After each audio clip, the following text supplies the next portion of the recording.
আসসালামু আলাইকুম ওয়া রাহমাতুল্লাহি ওয়া বারাকাতুহু নাহমাদুহু ওয়া নুসাল্লি আলা রাসূলিহিল কারীম আম্মা বা'দ ফাউযু বিল্লাহি মিনাশ শাইতানির রাজীম বিসমিল্লাহির রহমানির রহিম। প্রিয় দিনী ভাই ও বোনেরা, আজকে নুরানি কায়দা থেকে আপনাদের সম্মুখে নিয়ে এসেছি তখতি নাম্বার ২৭, যেখানে ওয়াকফের চিহ্নসমূহ আলোচনা করা হবে। যদিও এর পূর্বে একটি ভিডিও আছে, সেটা হচ্ছে তখতি নম্বর ২৬। তো এটা এই তখতি নম্বর ২৭-এর পরে এই ভিডিওটি দিব, কারণ তখতি নম্বর ২৭ এর শিক্ষাটা দরকার। এই তখতি নম্বর ২৬ পড়তে হলে তখতি নম্বর ২৭-এর শিক্ষাটা দরকার আছে, ঠিক আছে? এই জন্য তখতি নম্বর ২৭ আগেই আলোচনা করা হচ্ছে, এরপরে তখতি নম্বর ২৬ নিয়ে আলোচনা করা হবে। আচ্ছা, এখানে কি বলা হচ্ছে দেখুন, ওয়াকফের অর্থ হচ্ছে থামা। পবিত্র কোরআন শরীফ পড়াকালীন কোথায় কেমনভাবে থামা উচিত বা অনুচিত তার বিস্তারিত বিবরণ নিচে লিপিবদ্ধ করা হলো। পড়ার সময় এই সমস্ত বিষয়গুলি খেয়াল রাখা কর্তব্য, দরকার আছে, ঠিক আছে? এখন এই যে এখানে দেখতে পাচ্ছেন, আমরা যখন কোরআন শরীফ পড়ব তখন কোরআন শরীফের বিভিন্ন জায়গায় আমরা এই চিহ্নগুলো দেখতে পাবো, ঠিক আছে? এই যে এই চিহ্নগুলো দেখতে পাচ্ছেন, এই সব চিহ্নগুলো আমরা দেখতে পাবো। তো এই চিহ্নগুলো যখন পড়ার সময় আসবে, তখন কোন চিহ্নতে কি করতে হবে, থামতে হবে নাকি থামা উচিত নয়, নাকি কি করতে হবে, এই সমস্ত বিবরণ অবশ্যই আমাদের জানা দরকার। না জানলে হয়তো পড়তে পড়তে না জানার কারণে যেখানে থামা দরকার সেখানে হয়তো থামলাম না, বা যেখানে থামা উচিত নয় হয়তো সেখানে থামলাম, তাহলে কি অর্থের একটা পরিবর্তন চলে আসবে। সেই জন্য এই ভিডিওটি অতি গুরুত্বপূর্ণ সহকারে আপনারা দেখবেন এবং বোঝার চেষ্টা করবেন। তো আমি বলে দিই, তারপরে আপনাদেরকে প্র্যাকটিক্যালি কোরআন থেকেও দেখানো হবে। তো দেখুন, এই যে প্রথমে এই চিহ্নটা দেখতে পাচ্ছেন, এই যে গোল একটা চিহ্ন দেখতে পাচ্ছেন, এই চিহ্নকে বলা হয় আয়াত। এখানে থামা উচিত, ঠিক আছে? এরকম চিহ্ন যখন দেখবেন আপনারা এই জায়গায় থামবেন। আচ্ছা, তারপরে দেখুন এই যে এই চিহ্নটা দেখতে পাচ্ছেন, এটাকে বলা হয় মুতলাক, অর্থাৎ সাধারণ থামার চিহ্ন। এখানে থামা উচিত। তাহলে এই যে এখানেও থামা উচিত, এখানেও কিন্তু থামা উচিত, ঠিক আছে? তারপরে দেখুন জিম, এই যে জিম দেখতে পাচ্ছেন, এখানে থামা উত্তম। অর্থাৎ কোরআন শরীফ পড়তে পড়তে হয়তো মিডিলের আয়াতে এই জিম চলে এসছে, তাহলে এখানে কি থামা উত্তম। না থামলেও কিন্তু চলে, আপনি যদি টেনে পড়ে যান তাহলেও চলবে, কিন্তু থামাটাই হচ্ছে উত্তম, আর উত্তম জিনিসটাই আমরা করব, তাই না? আচ্ছা, তারপরে দেখুন যা, এখানে না থামাই উত্তম, অর্থাৎ পড়তে পড়তে এই যা এই শব্দটা চলে আসবে, তখন এখানে আমরা থামবো না, ঠিক আছে? না থামাই উত্তম। তারপর দেখুন সদ, এখানে মিলিয়ে পড়া উচিত, কিন্তু যদি শ্বাস না থাকে তবে থামার অনুমতি আছে। অর্থাৎ পড়তে পড়তে সদ চলে এসছে, এখন মিলিয়ে পড়ার মতো আপনার শ্বাস নেই, তাহলে কি আপনি ওই জায়গায় থামতে পারবেন, এই ক্ষেত্রে অনুমতি আছে। তারপরে দেখুন এই যে সলা, এখানে মিলিয়ে পড়া উচিত, অর্থাৎ এই জায়গাটা যদি আপনি দেখেন পড়তে পড়তে, তাহলে এখানে মিলিয়ে পড়বেন, থামবেন না। তারপরে সল, ঠিক আছে? সল, এখানে থামা উত্তম, এখানে থামলে উত্তম হবে, অর্থাৎ থামাটাই দরকার। তারপরে কফ, এখানে থামা অনুচিত, এখানে থামা যাবে না। তারপরে দেখুন কিফ, হ্যাঁ, এই যে কিফ, এখানে থামা আবশ্যক, অর্থাৎ এখানে অবশ্যই আপনাকে থামতে হবে, ঠিক আছে? এই কিফ পড়তে পড়তে যদি কিফ চলে আসে তাহলে অবশ্যই আপনাকে থামতে হবে। এই যে 5, এটা আরবি 5, ঠিক আছে? তো এইটা যদি চলে আসে, এটাকে বলা হয় আয়াতে কুফি। এটি এই চিহ্নের, মানে এই চিহ্নের, আয়াত চিহ্নের সমতুল্য, অর্থাৎ আয়াতের ক্ষেত্রে আমরা কি থামি, এখানেও আমরা থামবো, ঠিক আছে? আচ্ছা, এরপরে দেখুন মিম, এই যে মিম দেখতে পাচ্ছেন, এখানে কি করতে হবে, এটি ওয়াকফে লাজিমের চিহ্ন, এখানে অবশ্যই থামতে হবে, ঠিক আছে? পড়তে পড়তে দেখবেন অনেক সময় আমরা মিম পেয়ে যাই, ঠিক আছে? তো সেক্ষেত্রে আমাদেরকে অবশ্যই কিন্তু থামতে হবে, লাজিম, ওয়াকফে লাজিমের চিহ্ন এটা, ওকে? তারপর দেখুন সিন, আর এটা সাক্তা, সিন অথবা সাক্তা, এই দুটোর ক্ষেত্রেই এখানে নামমাত্র থামা দরকার, কিন্তু শ্বাস ছাড়া অনুচিত, ঠিক আছে?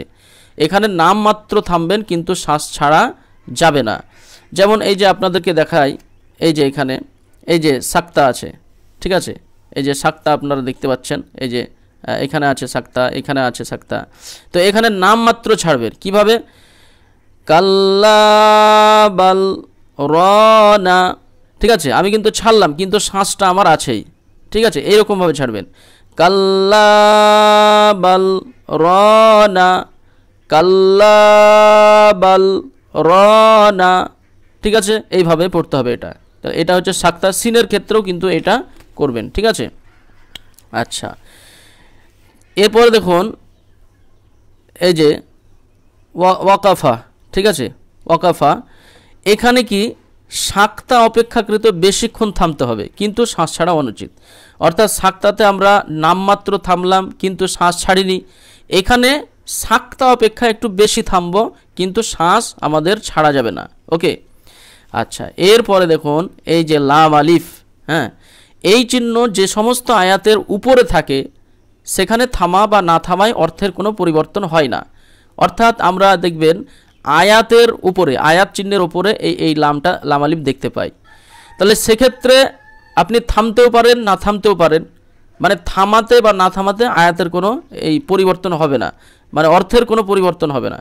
কিন্তু আয়াতের মাঝখানে যদি থাকে আদৌ থামা উচিত নয়, নতুবা অর্থের পরিবর্তন ঘটে যাবে, ঠিক আছে, নতুবা কি হবে? অর্থের পরিবর্তন ঘটে যাবে। তাহলে আয়াতের মিডিলে আমাদেরকে থামা যাবে না, নইলে কি হবে? অর্থের পরিবর্তন ঘটে যাবে। আচ্ছা, এরপর দেখুন কাফ, হ্যাঁ, এর অর্থ পূর্ব আয়াতে যে চিহ্ন আছে এখানেও সেই চিহ্ন বিদ্যমান, ঠিক আছে, এর অর্থ মানে পূর্বের আয়াতে যে চিহ্নটা থাকবে এইটা যদি পরে থাকে তো সেই আয়াতের চিহ্ন বিদ্যমান, ঠিক আছে, ওই একই হয়ে যাবে। আচ্ছা, এইটা দেখুন এই যে মিম আইন, তারপরে এই যে তিনটে দুই রকম ডট ডট দেখতে পাচ্ছেন, তিনটে করে আছে, ঠিক আছে, অতএব চিহ্নের মতো। তাহলে এটা এর অর্থ হচ্ছে তিনটি বাক্যের মধ্যে যে কোনো দুটিকে মিলিয়ে পড়তে হবে। অর্থাৎ তিনটি বাক্য থাকবে, ধরেন এটি একটি বাক্য, এটি একটি বাক্য, এটি একটি বাক্য, এই তিনটি বাক্যের মধ্যে যে কোনো দুটিকে মিলিয়ে পড়তে হবে। অর্থাৎ হয়তো এই দুটি মিলিয়ে পড়লেন অথবা এই দুটি মিলিয়ে পড়লেন, তাহলে যে কোনো দুটিকে মিলিয়ে পড়তে হবে। ওকে, আচ্ছা, এবার কোরআন শরীফে প্র্যাকটিক্যালি আপনাদের উদাহরণ কিছু দেখাই, দেখবেন কোরআন শরীফ নিয়ে এসেছি আপনাদের সম্মুখে দেখানোর জন্য। এই যে প্রথমে আমরা দেখতে পাচ্ছি, দেখেন, আচ্ছা এখানে দেখতে পাচ্ছি, দেখালেন এই যে সলা, সলা চিহ্ন আছে বা জিম আছে। তাহলে এখানে আমরা কি দেখলাম যে এই যে দেখতে পাচ্ছেন সলা, এই যে সলা, এখানে মিলিয়ে পড়া উচিত। ওকে, আচ্ছা, এখানে মিলিয়ে পড়া উচিত, তাহলে এখানে মিলিয়ে পড়বেন। এই যে এখানে আয়াত শুরু হচ্ছে, তাহলে মিলিয়ে পড়বেন। وَإِذَا لَقُوا الَّذِينَ آمَنُوا قَالُوا آمَنَّا وَإِذَا خَلَا بَعْضُهُمْ إِلَى بَعْضٍ قَالُوا, ঠিক আছে, নিঃশ্বাস শেষ হলে এই কলু বলার পর আবার কলু বলবেন। কলু আতুহাদ্দিসুনাহুম বিমা ফাতাহাল্লাহু আলাইকুম লিওয়াহাজ্জুকুম বিহি ইনদা রাব্বিকুম। এই যে এখানে এই যে ত দেখলাম, এখানে কি পড়লাম আমরা? তয়ের ক্ষেত্রে মুতলাক অর্থাৎ সাধারণ থামার চিহ্ন, এখানে থামা উচিত, তাহলে এখানে থামা উচিত, তাহলে এখানে থামলেন। ইনদা রাব্বিকুম থামলেন, তারপর আবার পড়লেন আফালা তাকিলুন, এই যে আয়াত চিহ্ন, এখানেও থামা উচিত। ওকে, তাহলে এইরকম ভাবে আপনারা থামবেন। আচ্ছা, এরপরে এই যে এখানে আরেকটা দেখতে পাচ্ছি, সেটা হচ্ছে এই যে কিফ, এই যে কিফ আপনারা দেখতে পাচ্ছেন, তাই না? দেখেন কিফ আমরা পড়লাম কি, এখানে থামা আবশ্যক, যে এখানে থামা আবশ্যক আমরা পড়লাম, তাহলে এখানে আমরা অবশ্যই থামবো। এই যে এখানে আয়াত শুরু হয়েছে, এই যে আয়াত এখান থেকে শুরু হয়েছে, যে পড়তে পড়তে এসে এই যে আয়াতের মধ্যখানে কিফ চলে এসছে, তাহলে এখানে কিন্তু কি করতে হবে? থামতে হবে, থামাটা কি আবশ্যক। তাহলে পড়ি দেখুন, وَإِذْ أَخَذْنَا مِيثَاقَ بَنِي إِسْرَائِيلَ لَا تَعْبُدُونَ إِلَّا اللَّهَ। ঠিক আছে, এখানে এবার থামবো, তারপর এবার পড়বো وَبِالْوَالِدَيْنِ إِحْسَانًا وَذِي الْقُرْبَى وَالْيَتَامَى وَالْمَسَاكِينِ وَقُولُوا لِلنَّاسِ حُسْنًا وَأَقِيمُوا الصَّلَاةَ وَآتُوا الزَّكَاةَ। এই যে এখানে সাধারণ মুতলাক সাধারণ থামার চিহ্ন, তাহলে এখানেও কিন্তু থামতে হবে। তাহলে এই যে কিফ এখানে অবশ্যই থামতে হবে, এখানে পড়ে গেলে হবে না। লা তা'বুদুনা ইল্লাল্লাহ ওয়া বিল ওয়ালিদাইনি এরকম করলে কিন্তু অর্থের পরিবর্তন হয়ে যাবে। অর্থাৎ এই যে কিফ চিহ্ন দেখছেন এখানে অবশ্যই আপনাকে কি করতে হবে, থামাটা আবশ্যক। ওকে, তাহলে এই জায়গায় থামতে হলো। আচ্ছা, এরপরে এই যে এখানে দেখতে পাচ্ছেন একটা, আপনাদের খুঁজে খুঁজে দেখাচ্ছি তো এই জন্য একটু দেরি হচ্ছে, যাই হোক এই যে যা এই চিহ্নটা দেখতে পাচ্ছেন, তাহলে এখানে আমরা পড়েছি কি জায়ে এখানে না থামাই উত্তম, এটা আমরা পড়লাম। আপনারা মিলিয়ে মিলিয়ে দেখবেন, বইটা নেবেন এবং মিলিয়ে নেবেন। যা এখানে না থামাই উত্তম, যেহেতু কোরআন শরীফ তার উপরে নুরানি কায়দা রাখতে পারছি না, বেয়াদবি হয়ে যাবে এই জন্য। তো এখানে না থামাই উত্তম। ওকে, না থামাই কি উত্তম, তাহলে আমরা এখানে থামবো না। ঠিক আছে, দেখুন আয়াত শুরু হচ্ছে এই যে এখান থেকে, উলাইকাল্লাযীনা ইশতারাউল হায়াতাদ দুনিয়া বিল আখিরাতি ফালা ইউখাফফাফু আনহুমুল আযাবু ওয়ালা হুম ইউনসারুন। তাহলে যাই আমরা কি এখানে না থামাই উত্তম, এখানেও আমরা যা দেখতে পাচ্ছি, দেখেন এখানেও যা আছে, তাহলে এখানেও কিন্তু মিলিয়ে আমরা পড়ে যাব, থামবো না। আচ্ছা, এই যে এখানে একটা দেখতে পাচ্ছেন জিম, এই যে জিম, তাই না? তাহলে জিমের ক্ষেত্রে আমরা বললাম যে এখানে না থামা, এখানে থামা উত্তম, না থামলেও চলে। তাহলে এই জায়গায় কিন্তু থামাটা উত্তম, না থামলেও কিন্তু চলে। ঠিক আছে, অর্থাৎ আপনি পড়তে পড়তে এই জায়গায় থামতে পারবেন। ঠিক আছে, ফিল হায়াতিদ দুনিয়া এইভাবে এখানে থামতে পারবেন। যদি না থামেন তো পড়ে যেতে পারেন ফিল হায়াতিদ দুনিয়া ওয়া ইয়াউমাল কিয়ামাতি, এইভাবে আয়াতটা শেষ করবেন। কিয়ামাতি ইউরাদ্দুনা ইলা আশাদ্দিল আযাব, এই যে এখানে থামার চিহ্ন চলে এসেছে। ঠিক আছে, তাহলে এইভাবে কিন্তু আপনারা মিলিয়ে মিলিয়ে চিহ্নগুলো দেখবেন এবং পাশে নুরানি কায়দা বইটা রাখবেন, দিয়ে পড়ার চেষ্টা করবেন। এইভাবে অনেক চিহ্ন আছে। তারপরে দেখি, আচ্ছা এই যে এখানে একটা দেখতে পাচ্ছি, এই যে এখানে এই যে কফ, এই যে কফ দেখতে পাচ্ছেন, এখানে থামা অনুচিত। তাহলে আমরা নিয়মে বললাম কি এই চিহ্নটা যখন থাকবে এখানে থামা অনুচিত, তাহলে এখানে আমরা থামবো না। ঠিক আছে, তাহলে এইভাবে আপনারা দেখবেন, তাহলে এখানে আপনারা থামবেন না, আয়াত পড়বেন কিন্তু এই জায়গায় থামবেন না, মিলিয়ে পড়ে যাবেন। ওকে, আচ্ছা, এরপরে দেখলাম যেটা, এই যে একটা গুরুত্বপূর্ণ জিনিস আমরা দেখলাম, এই যে 3 ডট দেখতে পাচ্ছেন অতএব চিহ্নের মতো, এই যে এখানেও আছে এখানেও আছে, তাই না? তাহলে আমরা এই নিয়মে কি বললাম, যে দেখেন এই নিয়মটাই পড়েছি। আচ্ছা, তুলে দেখাই, এই যে এই নিয়মটাই পড়েছি, এই নিয়মটা বললাম যে এর অর্থ 3টি বাক্যের মধ্যে যে কোনো দুটিকে মিলিয়ে পড়তে হবে। ঠিক আছে, দেখতে পাচ্ছেন 3 ডট। তাহলে এখানে দেখেন এই যে এখানে একটি বাক্য, অর্থাৎ এই যে এখান থেকে শুরু হয়েছে বাক্যটি, এখানে শেষ হয়েছে, তাহলে এটা একটা বাক্য হলো। আচ্ছা, এরপরে এই যে এখান থেকে এখানে শেষ, মানে এটা একটা বাক্য হলো, দুটো হলো। তারপরে দেখেন এই যে বাক্যটা 3টে হলো। তাহলে এই 3টি বাক্যের মধ্যে যে কোনো দুটিকে মিলিয়ে পড়তে হবে। হয় আপনি এইটার সাথে এটা মিলিয়ে পড়বেন, অথবা এটার সাথে এটা মিলিয়ে পড়বেন। কিভাবে দেখুন, এই যে ওয়ালাতাজিদান্নাহুম আহরাসান নাসি আলা হায়াতিন ওয়া মিনাল্লাযিনা আশরাকু, এই যে এটা মিলিয়ে পড়লাম, তাই না? দুটো মিলিয়ে পড়লাম। এবার কিন্তু এখান থেকে শুরু করব।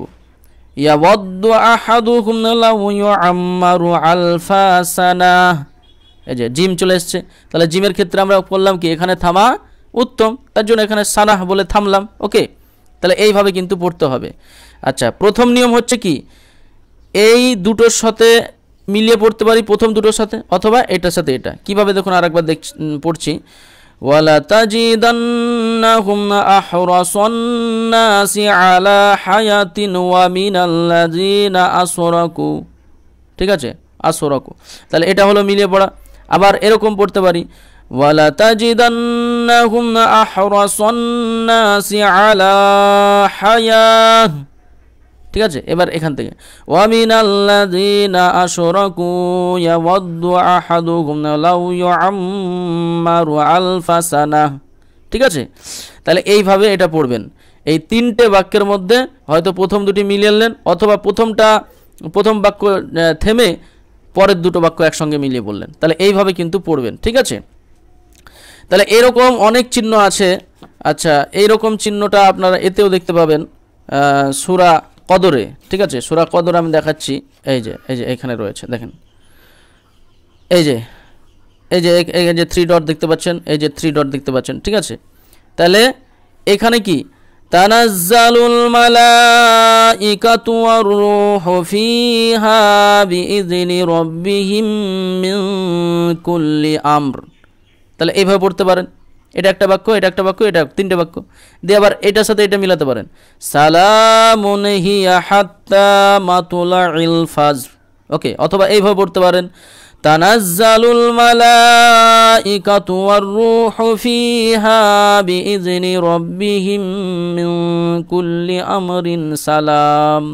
হলো, এই দুটো মিলে গেল, দে হিয়া হাত্তা মাতুলাইল ফাজর, ওকে। তাহলে এইভাবে আপনারা পড়তে থাকবেন। আচ্ছা, এরপরে আর একটা চিহ্ন দেখায় আপনাদেরকে।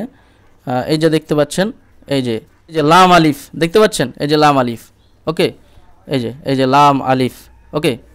তাহলে এটা কিন্তু আয়াতের মধ্যখানে আছে। আর আমরা নিয়মে বললাম কি, যে এই চিহ্ন যে সমস্ত আয়াতের উপরে থাকে, অর্থাৎ এরকম আয়াতের যদি উপরে থাকতো তাহলে কি আপনি থামতেও পারতেন অথবা না থামতেও পারতেন, কোনো সমস্যা নাই। কিন্তু আয়াতের মধ্যখানে এসছে, দেখেন। তাহলে এই জায়গায় আপনাকে কি করতে হবে, আয়াতের মাঝখানে আদৌ থামা উচিত নয়, মানে থামতে হবে না, থামা উচিত নয়। যদি থামেন তাহলে কি হবে, অর্থের পরিবর্তন হয়ে যাবে। যদি এরকম আয়াতের উপরে আসতো এই চিহ্নটা, তাহলে আপনাকে থামলেও সমস্যা ছিল না, না থামলেও সমস্যা ছিল না। কিন্তু আয়াতের মাঝখানে এসছে, মানে এখানে থামা উচিত নয়। যদি থামেন তাহলে আয়াত এই মানের পরিবর্তন হয়ে যাবে, অর্থের পরিবর্তন হবে। তাহলে এখানে থামতে হবে না। দেখুন, قالوا ادع لنا ربك يبين لنا ما هي إن البقرة تشابه علينا, ওকে। তাহলে এই জায়গায় আমরা থামবো না, ওকে। তাহলে এইভাবে অনেক চিহ্ন আপনারা পেয়ে যাবেন। আর একটা যেটা আপনাদের দেখায় সেটা হচ্ছে এই যে এখানে মিম দেখতে পাচ্ছেন, এই যে মিম আমরা পড়েছি, মিম হচ্ছে লাজিমের চিহ্ন। এই যে দেখতে পাচ্ছেন, এই যে মিম আমরা পড়লাম, এই যে মিমটা পড়েছি, এটা কি ওয়াকফে লাজিমের চিহ্ন, এখানে অবশ্যই থামতে হবে। কিন্তু এই ভুলটা করবে না। এখানে দেখেন, এটা হচ্ছে একটু মোটা মিম, তাই না, একটু মোটা করে আছে, কিন্তু এইরকমভাবেও মিম দেখতে পাবেন। এই যে মিম দেখতে পাচ্ছেন, এটা কিন্তু ওয়াকফে লাজিমের মিম লাই, ঠিক আছে। এটা মিলিয়ে পড়তে হবে, আওয়ানুম বাইনা যালিক, এইভাবে কিন্তু এটা মিলিয়ে পড়তে হবে, আওয়ানুম বাইনা যালিক ফাফআলু মা তুমারুন। এটা কিন্তু ওয়াকফে লাজিমের মিম নয়, এটা খেয়াল করবেন। এরকম মিম থাকলে আবার ওয়াকফে লাজিম করে দেবেন না, ঠিক আছে।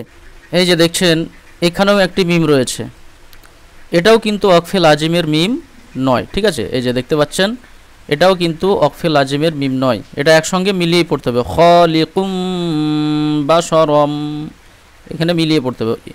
খালিকুম, এই খালিকুম এর সঙ্গে মিলিয়ে পড়তে হবে। এটাও কিন্তু ওয়াকফে লাজিমের মিম নয়, ঠিক আছে। আচ্ছা, এই যে দেখতে পাচ্ছেন, এই যে মিমটা দেখতে পাচ্ছেন আয়াতের উপরে আছে, এইটা হচ্ছে ওয়াকফে লাজিমের মিম। এবং এখানে দেখবেন লেখাও আছে, এই যে ওয়াকফে লাজিম, এই যে মিম, ওকে। তাহলে এই ক্ষেত্রে আপনার কি মানে থেমে যাওয়াটা আবশ্যিক, মানে লাজিম, অবশ্যই থামতে হবে, না হলে অর্থের পরিবর্তন হয়ে যাবে, ওকে। সাধারণত আমরা যদি টেনে পড়ি, অনেক সময় আয়াতেও আমরা থামি না, এইভাবে পড়ে যাই, ওয়ানাব্বিহুম আন দাইফি ইব্রাহিম ইয দাখালু, এইভাবে পড়ে যায়, কিন্তু কয়েক আয়াত মিলিয়ে পড়ে যায়। কিন্তু যখন এই যে ওয়াকফে লাজিম মিম চলে এসছে, আপনাকে মিলিয়ে পড়া আর যাবে না, এই জায়গায় আপনাকে থামতেই হবে।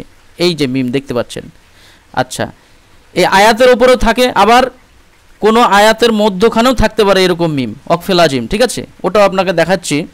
আচ্ছা, এই যে দেখতে পাচ্ছেন একটা মিম রয়েছে আয়াতের মধ্যখানে, হ্যাঁ, এই যে মিমটা আপনারা দেখতে পাচ্ছেন, এই জায়গায় কিন্তু ওয়াকফে লাজিম, এই যে লিখাই আছে এখানে, এই যে দেখেন ওয়াকফে লাজিম মিম। ওকে, তাহলে এই জায়গায় আপনাকে কি করতে হবে? থামতে হবে, অবশ্যই থামতে হবে। ওয়ালা আজরুল আখিরাতি আকবার, এই জায়গায় থেমে যেতে হবে, তারপর আবার এখান থেকে স্টার্ট করতে হবে, ঠিক আছে।